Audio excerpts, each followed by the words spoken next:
పెద్దలను అధికారులను నిరాయుధులనుగా చేసి, గట్టిగా చెప్పండి, నిరాయుధులనుగా చేసి అని చెప్పండి.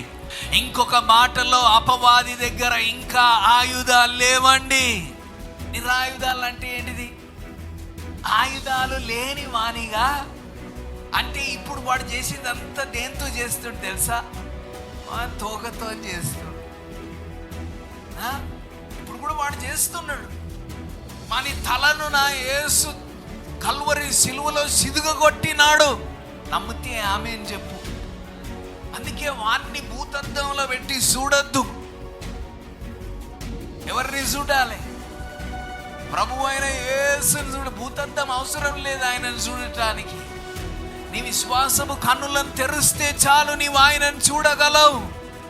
విశ్వాసంతో కూడా కన్నులు కూడా అవసరం లేదు. గుడ్డివాడైన బర్తిమై ఏం చూశాడండి? కేవలం కొన్ని మాటలు ఆలకించాడు. కన్నులు కూడా లేవు చూడటానికి. యేసును ఆత్మీయ కన్నుల ద్వారా, విశ్వాసం ద్వారా చూసినాడు. ఈరోజు ఆయన అపవాదిని నిరాయుధునిగా చేసినట్లు నీ ఆత్మీయ కన్నుల ద్వారా చూడ ప్రారంభించు.